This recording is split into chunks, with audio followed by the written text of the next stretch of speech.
അവനെ റെഡിയാക്കി നിർത്തിക്കോ. കോടതിയിൽ ഹാജരാക്കാനുള്ളതാ സർ.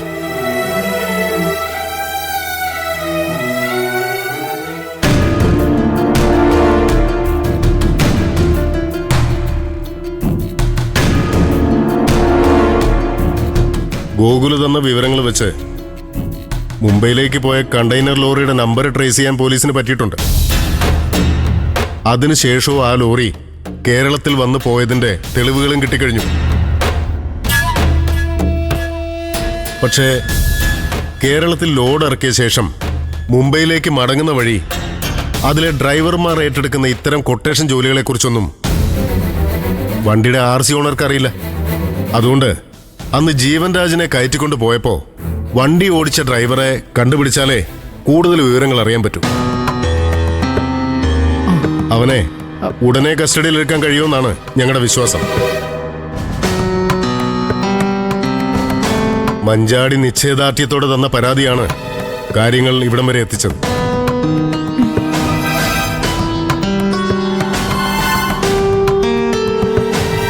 ജീവൻ രാജിന് അപകടമൊന്നും സംഭവിച്ചില്ലെങ്കിൽ അവനെ ഞങ്ങൾ നിനക്ക് തിരിച്ചു തന്നിരിക്കും മഞ്ചാടി. Thank you sir. ജീവനെ തിരിച്ചു കിട്ടുമെന്ന് തന്നെയാ എന്റെയും വിശ്വാസം. സത്യം പറഞ്ഞ ഇപ്പോഴാ സാറേ ശ്വാസം നേരെ വീണത്. തുരുത്തിൽ നിന്നും ജീവൻ രാജിനെ ഇറക്കിക്കൊണ്ടുവരാൻ നിർദ്ദേശം കൊടുത്തത് ഞാനാണെന്ന് ഒരുത്തൻ മൊഴി തന്നിരുന്നല്ലോ സാറിന്. അല്ല, എന്താ എന്തിനാ അവന്റെ പേര്? ആസിഫ്. ആ, അവൻ തന്നെ. ഓ മൂരാച്ചെ പിടി കിട്ടിയോ സാറേ? അന്വേഷിക്കുന്നുണ്ട്. ഗോകുലിൽ നിന്ന് 2 ലക്ഷം വാങ്ങിയിട്ടാ ജീവൻ രാജിനെ കായലിൽ വീണ് കാണാതായി എന്ന ഡ്രാമ ആസിഫ് ഉണ്ടാക്കിയത്. അയ്യോ,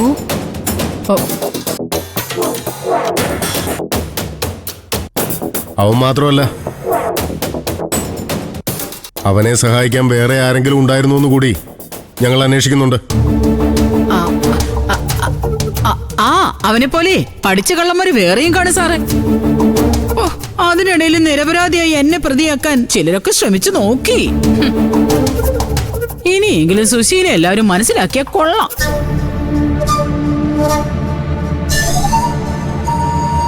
മതി, ഇത് പോലീസ് സ്റ്റേഷനാ. നിങ്ങൾ തീർത്തും നിരപരാധിയാണോന്ന് പോലീസ് ഇതുവരെ തീർപ്പ് കൽപ്പിച്ചിട്ടില്ല. മഞ്ചാടിയുടെയും ജീവന്റെയും കല്യാണം മുടക്കാൻ വേണ്ടി ആരൊക്കെ എന്തൊക്കെ നീക്കങ്ങൾ നടത്തിയിട്ടുണ്ടെന്ന് ഞങ്ങൾക്ക് കൃത്യമായിട്ട് അറിയാം. ഞാൻ ഗോകുലിനെ സപ്പോർട്ട് ചെയ്ത കാര്യം കഴിഞ്ഞ തവണ നമ്മൾ കണ്ടപ്പോഴേ ഞാൻ പറഞ്ഞിരുന്നതാണ്. അതിനപ്പുറം വേറൊന്നും എനിക്കറിയില്ലെന്നുള്ളതാണ് എന്റെ സത്യം. ആ, ജീവൻ രാജിന്റെ മിസ്സിംഗ് കേസ് ഇപ്പൊ ഞങ്ങൾ അന്വേഷിക്കുന്നത് ഗോകുലിന്റെ കുറ്റസമ്മത മൊഴിയെ ബേസ് ചെയ്തിട്ടാണ്. അതുകൊണ്ട് തൽക്കാലം നിങ്ങൾക്കും സുശീലയ്ക്കും ഒരു സ്റ്റേറ്റ്മെന്റ് എഴുതി കൊടുത്തിട്ട് പോവാം. ഓക്കെ.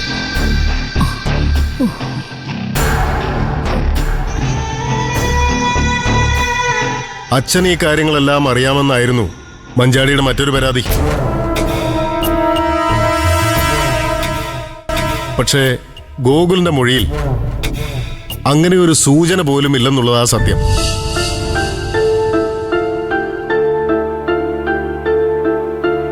മാഷിന് ഇതേക്കുറിച്ച് എന്തെങ്കിലും പറയാനുണ്ടോ? ഉണ്ട് സർ, എനിക്ക് പറയാനുണ്ട്. സർ, അച്ഛൻ ഇതിൽ ഇൻവോൾവ് ചെയ്യിക്കാൻ വേണ്ടി മാത്രമാ ഞാൻ അങ്ങനെ ഒരു പരാതി കൂടി അതിൻ്റെ ഒപ്പം ചേർത്തത്. അച്ഛൻ എന്നോട് ക്ഷമിക്കണം.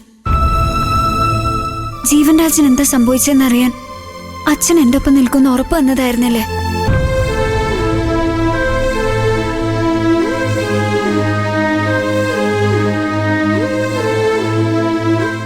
എന്നാ പിന്നീട് അച്ഛന് കേസിലൊന്നും താല്പര്യമില്ലെന്നും എന്നെ എങ്ങനെയെങ്കിലും വീട്ടിലേക്ക് കൊണ്ടുപോയാൽ മതിയെന്ന ചിന്ത മാത്രമേ ഉള്ളൂ എന്ന് എനിക്ക് തോന്നി. അതാ സർ ഞാൻ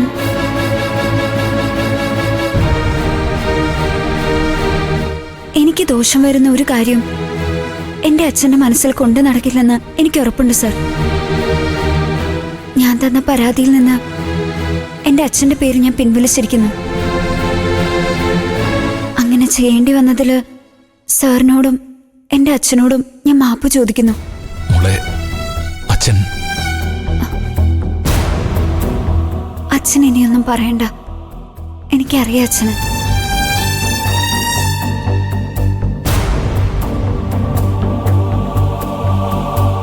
അപ്പൊ ഓക്കെ, ഗോകുലിനെ കോടതിയിൽ ഹാജരാക്കാനുള്ള ടൈമായി. സ്റ്റേറ്റ്മെന്റ് കൊടുത്തിട്ട് നിങ്ങൾ വയ്ക്കാം. ശരി. ശരി.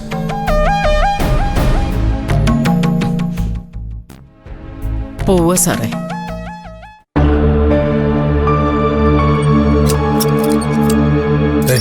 ഇതൊന്ന് സൈൻ ചെയ്യും ഇവിടെ.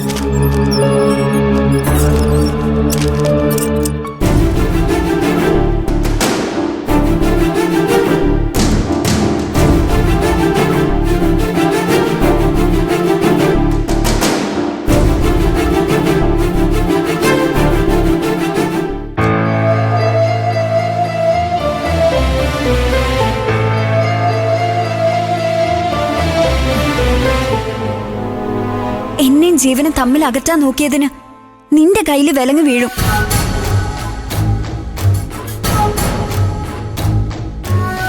ഇനി ജീവൻ തിരിച്ചു വന്ന ശേഷം ഞാനും അവനും കൂടി നീ കിടക്കുന്ന ജയിലിൽ വന്ന് നിന്നെ കാണും.